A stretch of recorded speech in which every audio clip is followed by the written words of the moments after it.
Marco, o que você recomendaria para quem quer aprender sobre colocar impressionismo no trabalho? Cara, impressionismo é um movimento artístico, né? Eu acho que só é importante você entender o que você está querendo dizer com colocar impressionismo no trabalho. A gente está falando de um movimento artístico ou a gente está falando de técnicas que os impressionistas usavam? Se for técnica, qual é a técnica que você gosta? Acho que é isso que você tem que saber. Faz as perguntas certas primeiro, saca? Tipo, colocar impressionismo no trabalho é muito genérico. Tenta entender qual é a técnica que você gosta, que você aprecia do trabalho deles. Se aprofunda nesses assuntos. Isso não só para impressionismo, mas para qualquer outra técnica e movimentos artísticos que você queira aprender. Não se limita só a reduzir impressionismo a um artista também. Tem muitos artistas com técnicas muito diferentes. Você tem que entender o que os impressionistas estavam querendo. O que moldou o estilo deles. Qual que era a filosofia por trás dos trabalhos que eles estavam desenvolvendo. Entendeu? Quando você se aprofundar nisso, faz mais sentido para você entender a técnica deles e até o porquê que você quer trazer isso pro seu trabalho. O que exatamente você quer trazer? São as cores? Para cor tem um caminho específico. Para desenho vai ser outro caminho, sabe? Você quer trazer técnicas da própria tinta, sabe? Tipo, mas uma coisa que eu acho que já é uma dica importante para você é fazer pinturas de natureza morta, né? Still life, se possível, ao ar livre, né? Fazer pinturas, as chamadas plein air. Porque os impressionistas pintavam muito ao ar livre. O que os impressionistas queriam captar era a essência da luz. Então, é muito importante para você entender como a luz funciona e como que você pode trazer essa luz mais natural possível para suas pinturas. Impressionismo não é só uma técnica específica, é uma filosofia por trás. É tentar compreender a ciência por trás da luz, das cores e como que você traz isso para o seu trabalho. A técnica ela vem a partir desse pensamento. A técnica de você, por exemplo, não misturar as cores na paleta e misturar na tela, né? Tipo, fazer os dashes ali, né? Tipo, com cores mais puras. E aquela mistura ser feita no nosso olho, na verdade, nem na tela, né? A mistura é feita no nosso olho. Isso tudo tem a ver com como a luz funciona, como a cor funciona, como o nosso olho funciona. Muito conhecimento de ótica estava sendo descoberto nessa época da explosão ali do impressionismo, sabe? Então, eles estavam aprendendo muito sobre ótica, eles estavam aprendendo muito sobre cor. As cores terem ido pro tubo facilitou muito a vida dessa galera poder ir pro campo pintar. Tudo isso fez sentido, sabe? Pra eles naquela época. Mas todo o contexto faz sentido pros impressionistas. E é o que eu tava falando, não dá pra reduzir todo um movimento e artes incríveis em um artista só, ou em uma técnica só, não é assim que funciona. Então, desculpa, eu tô sendo chato com a sua pergunta, tá? Mas eu tô tentando pegar a sua pergunta e a gente destrinchar ela pra se aprofundar um pouquinho mais, não ficar só na superfície, né? Não deixar raso a minha resposta. Porque eu poderia falar, faz umas cores quebradas, faz broken color. Mas não é só isso. Entende? Eu nem sei se é isso que você gosta. A resposta fácil também, dá um zoom em todas as pinturas impressionistas, você vai ver que não tem uma área grande com uma cor só, chapada, flat. Não vai ter nunca, vai ter sempre uns dabzinhos de cor diferente, né? Variação de cor, as broken colors, assim. Tem umas técnicas específicas que a gente poderia debater. Mas eu acho que a sua pergunta ela abre uma discussão interessante, sabe? Para outras coisas, para outros aprofundamentos. Vamos dar uma aprofundada aqui, ó. A gente tem no Google Arts and Culture, a gente tem uma aba que a gente pode, por exemplo, dar uma fuçada nas obras do Monet, né? E você vai ver que o Monet, ele era um artista meio incansável de pintar os mesmos elementos, né? O mesmo assunto várias vezes. Então, por exemplo, tem a série de pinturas de Rouen, que ele fez dessa catedral a partir de uma janela em cima de uma loja que ficava na frente dessa catedral, né? Que hoje acho que é uma loja de uma peixaria, na época acho que era uma loja de roupas femininas. E ele tinha um quartinho ali que ele ficava pintando, ó, a mesma catedral do mesmo lugar. Por quê? A catedral em si não era importante pro Monet. O que era importante para ele era a luz, a cor. Ele estava pintando cor. Ele estava pintando luz. Ele não estava preocupado necessariamente com o assunto, né? Obrigatoriamente com o assunto, ó.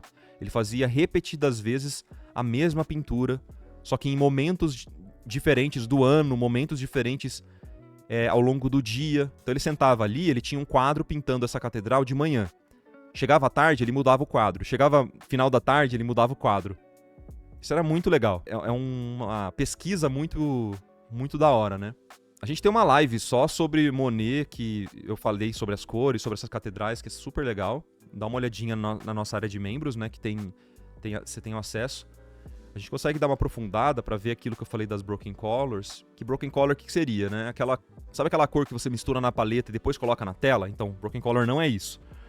Você vai ver uma área de pintura aqui do Monet, qualquer uma. Se você der um zoom, você vai perceber que ela nunca é só uma cor flat, sabe? Tipo, uma grande área com uma cor só. Ele pode ter pouca variação de valor, mas tá vendo que tem várias marcações que ele vai fazendo a construção das cores na própria tela? Tá vendo, ó, que tem várias cores diferentes. Deixa eu pegar um outro exemplo, que talvez seja melhor.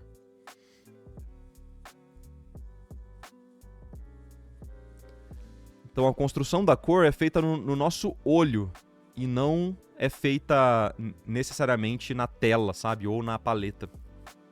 Sacou? Então, ó, uma outra arte que a gente vai dar zoom, ó. Talvez se outro artista fosse pintar essa parte, pegaria essa montanha do fundo e faria uma cor só, né? Ele não, olha, tá vendo de perto como a gente enxerga várias cores diferentes, ó, para representar a mesma região? Várias áreas diferentes, ó. Então vai ter muito cinza cromático, vai ter nessa parte, né, vai ter uns violetas, vai ter uns vermelhos, uns azuis. Ó, bastante cinza cromático, ó. Olha que legal. Olha como a construção das cores, ela de perto não faz muito sentido, mas quando você dá o zoom out, aquilo faz totalmente sentido, ó. Olha aquele zoom que a gente estava dando na montanha, olha como ele faz sentido de longe. Mesma coisa aqui, ó. Tá vendo as pinceladinhas, ó? Como ela vai transicionando de matiz e de cor, não muito em valor. Não muito em valor, ele mantém o mesmo valor, ou seja, essa área, ela toda tem um valor parecido, ela é escura do mesmo jeito, entre muitas aspas, tá? E na parte clara, ela é clara do mesmo jeito. Se a gente coloca tudo isso em escala de cinza, tá vendo como é basicamente um valor só? De sombra, né, de cores escuras e cores claras. Só que agora, se a gente tira o cinza, olha como a gente vê muita variação cromática dentro dessas áreas que são teoricamente um valor claro só. Ó, tá vendo que as áreas de cima, elas são basicamente o mesmo valor escuro e essa aqui são basicamente o mesmo valor claro. Ele não varia muito o quão claro ou quão escura é a cor, mas olha a variação de matiz que ele fazia nas pinceladas, tá vendo? Olha a riqueza cromática, a riqueza de cor. E as cores são geralmente meio puras, elas são mais saturadinhas. É uma delícia de ver essas obras de perto, sabe? Olha que legal. A gente mal vê distinção em escala de cinza nessas pinceladas. Olha essa parte aqui, ó, de árvores aqui de baixo. Acho que são árvores, né? São. Olha como a gente vê azul, vai para um verde, depois tem amarelo, tem vermelho, saca? A gente vê essa variação de cor. Mas em valor não tem tanta variação. Isso aqui a gente chama de broken color porque a mistura da cor ela é feita no nosso olho, ó. De longe. Ela faz sentido totalmente de longe. É muito lindo, né? Então, se você quiser tentar trazer esse conhecimento... De novo, isso é uma parte técnica só pra não te deixar sem resposta, tá? Se você quiser trazer isso pra tua pintura digital, você pode tentar trazer algumas broken colors. Eu vou, mais uma vez, mostrar o trabalho de amigos aqui. Porque eu sou o maior amostrador de trabalhos dos amigos da internet. Sabe quem faz isso bem, né? Mike Zivito! Ó, a artezinha aqui do Mike, se a gente der um zoomzinho, olha essas áreas, as variações de matiz que ele traz nessas áreas, ó, iluminadas e tal.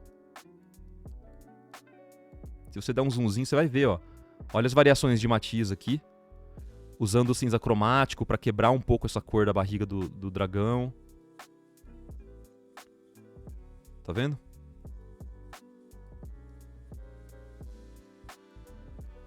Então, às vezes, trazer umas cores mais puras, mais debzinhos, né? Tipo, pinceladas mais curtas, variando o matiz, sem estragar o valor, tá? Lembrando, sem estragar o valor. Aqui é a mesma coisa, ó. As variaçõezinhas de matiz dentro da forma. Mas em questão de valor tonal, essa imagem ela é simples. E essa é uma dificuldade muito grande que a gente tem na pintura, tá? É você conseguir conduzir os seus valores e deixar eles simples o suficiente para não chamar muito a atenção, mas ao mesmo tempo trazer variação cromática para a pintura, para esses valores simples. Então vamos trazer aqui, ó, escala de cinza. Percebe como a gente tem uma área grande de um valor unificado? Praticamente unificado, né? Cerra um pouquinho os olhos, galera. É o que eu tava falando, a mesma coisa do Monet aqui, ó. Porra, Mike e Monet, hein? Que beleza. Mike vai ficar feliz com essa comparação. Ele vai me mandar mensagem xingando. Saca só. Ó, tá vendo? Essa área aqui, ó. Percebe essa área aqui, ó. Ela é basicamente um valor só, tá vendo, ó? Ela tem as suas pequenas variações de valor, mas elas são meio irrelevantes de longe, tá? Percebe nessa área que eu tô circulando, ó. Tá vendo como a gente tem variações de cor? A mesma coisa aqui, ó. Tô exagerando? Não tô exagerando, né? Saca só, as variaçõezinhas, ó. Tem um pouco de amarelo, tem um pouco de verde, tem um pouco de cinza, tem um pouco de azul. Ó, um pouco de azul vazando aqui, tem o amarelo voltado pra cima, né? As cores que estão mais em sombra, elas estão mais azuis. Mas em questão tonal, em questão de valor, elas estão simples ainda. Saber quais cores têm o mesmo valor é muito osso. Não é osso, cara. Não é osso.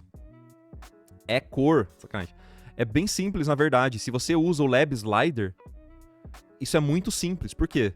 Por exemplo, aqui, ó, tá vendo? O Lab Slider é esse sliderzinho de cor que eu tenho aqui. Se você não sabe do que eu tô falando, eu tenho um vídeo mostrando todos os meus plugins, como você turbina o seu Krita, vou deixar na descrição aqui. Você pode travar o seu valor aqui e variar só os outros dois slides aqui. Então, por exemplo, se você pintar essa cor aqui, se você deixar travado esse primeiro slide, que é de valor, você pode variar os outros, ó, tranquilamente.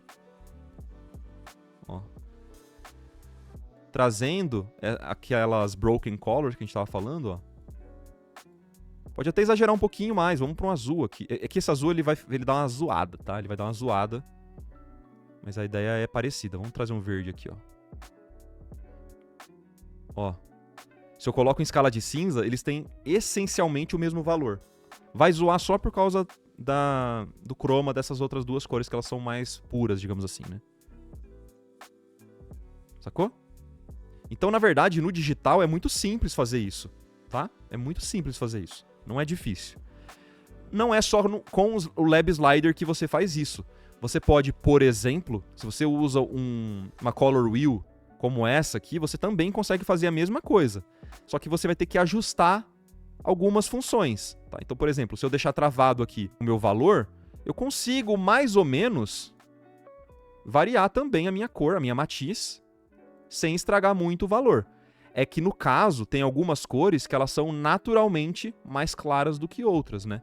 Então o ideal é ajustar também a claridade dessas cores. Mas não precisa ser perfeito não, galera. Ela só precisa fazer sentido na sua pintura. Tá vendo como o vermelho ele é muito mais escuro? Ó.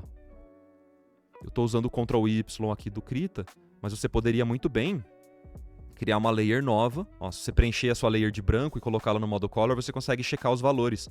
E tipo, de novo, só precisa ser parecido, não precisa ser perfeito, o mesmíssimo valor. Se você volta aqui nas pinturas do Monet, não é exatamente o mesmo valor. Se você cerra um pouquinho os seus olhos, a gente tem praticamente os mesmos valores aqui dispostos, tá?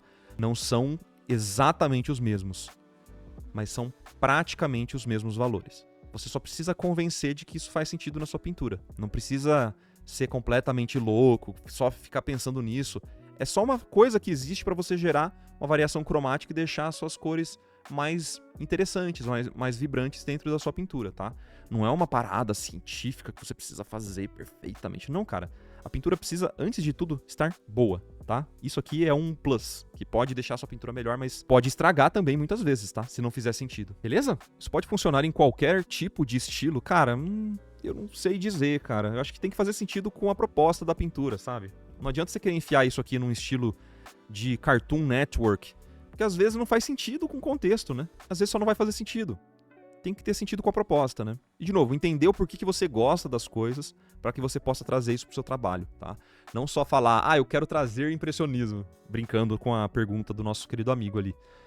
Mas é entender o porquê que você gosta daquilo e se faz sentido com o seu trabalho, tá bom? Todo software tem Lab Slider? Não. O Clip Studio não tem. E o MS Paint também não tem.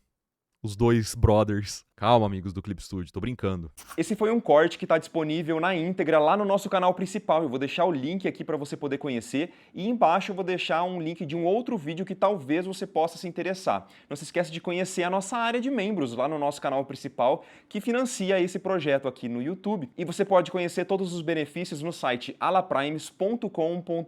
Um beijo, até a próxima e tchau, tchau.